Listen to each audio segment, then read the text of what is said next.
নমস্কাৰ এই মুহূৰ্তত জনাইছো অসমৰ প্ৰত্যেকগৰাকী জনসাধাৰণৰ বাবে কেইবাটাও গুৰুত্বপূৰ্ণ খবৰ।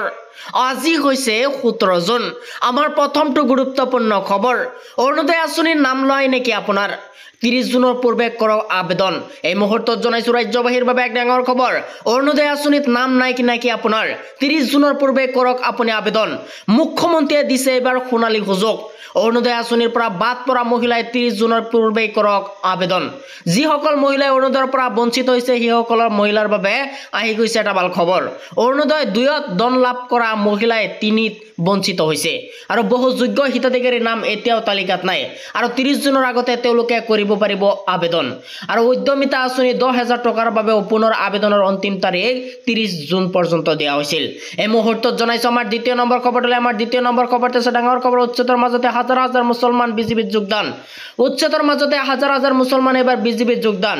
কংগ্ৰেছ AIDF ত্যাগ কৰি যোগদান কৰে বিজেপিত। বিজেপিৰ নেতা ববেন্দ্ৰ কুমাৰ মুছাহাৰীৰ নেতৃত্বত এবাৰ যোগদান।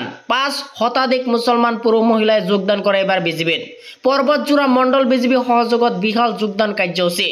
এই মুহূৰ্তত জনাইছো আমাৰ তৃতীয় নম্বৰ খবৰটোলৈ। আমাৰ তৃতীয় নম্বৰ খবৰটো আছে ডাঙৰ খবৰ, মুছলমানক চৰকাৰে দুটা উপহাৰ দিছে। এটা হৈছে উচ্ছেদ আৰু এটা হৈছে বাংলাদেশী গণা। এই মুহূৰ্তত জনাইছো ৰাজ্যবাসীৰ বাবে এক ডাঙৰ খবৰ, মুছলমানক চৰকাৰে দুটা উপহাৰ আৰু মুছলমানক উচ্ছেদ আৰু বাংলাদেশীৰ নামত স্বদেশীক অত্যাচাৰ কৰিছে আৰু পুনৰ সংস্থাপন নোহোৱাকৈ মুছলমানক উচ্ছেদ কৰা হৈছে আৰু অসমৰ বিভিন্ন ঠাইত মুছলমানক বাছি বাছি উচ্ছেদ কৰা হৈছে আৰু বাৰম্বাৰ মুছলমানক টাৰ্গেট কৰিছে অসম চৰকাৰে। মুছলমান ছাত্ৰ ছাত্ৰীৰ পৰীক্ষাৰ সময়তে উচ্ছেদ চলোৱা হয় আৰু সাম্প্ৰদায়িক দৃষ্টিভংগীৰে মুছলমানক অত্যাচাৰ চলোৱা হৈছে। এয়া হৈছে মুছলমান দুৰ্বল কৰাৰ পৰিকল্পনা। অসমত জন্মগ্ৰহণ কৰা লোকক বিদেশী সজাইছে এবাৰ অসম চৰকাৰে আৰু মুছলমানক বদনামৰ বাবে এই চক্ৰ সক্ৰিয় হৈ আছে আৰু অসম আৰক্ষীয়ে ইচ্ছা কৰিলে তেওঁলোকক গ্ৰেপ্তাৰ কৰিব পাৰে আৰু মুছলমানক বাংলাদেশী সজাই প্ৰকৃত বাংলাদেশীক সুৰক্ষা এবাৰ অসম চৰকাৰৰ বিৰুদ্ধে এবাৰ পুনৰ সৰব হৈছে নেমচো। এই মুহূৰ্তত জনাইছো আমাৰ 4 নম্বৰ খবৰটোলৈ। আমাৰ 4 নম্বৰ খবৰটো আছে ডাঙৰ খবৰ, বাৰিষা আপোনাৰ পথত গাত হৈছে নেকি? এখন ফটো তুলি দিয়াৰ লগে লগে মেৰামতি কৰা হ'ব। এই মুহূৰ্তত জনাইছো আমাৰ 4 নম্বৰ খবৰটোলৈ। এতিয়া আৰু ৰাজপথত নাথাকে এটাও গাত। আপোনাৰ হাতত মোবাইল ফোন আছে যদি ফটো তুলি পঠাই দিয়ক, লগে মেৰামতি কৰা হ'ব ৰাস্তা। অসমৰ কোনো ৰাস্তাত নাথাকিব এতিয়াৰ পৰা গাত।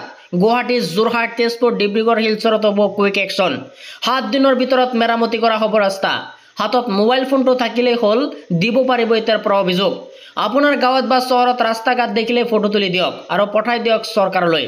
ৰাজ্যৰ গাঁৱে চহৰে নগৰে এটাও গাত নাথাকিব এতিয়াৰ পৰা ৰাস্তাত। আৰু মুখ্যমন্ত্ৰী ডক্টৰ হিমন্ত বিশ্ব শৰ্মাৰ এইবাৰ বৃহৎ প্ৰতিশ্ৰুতি, এতিয়া আৰু ৰাজপথত নাথাকে এটাও গাত।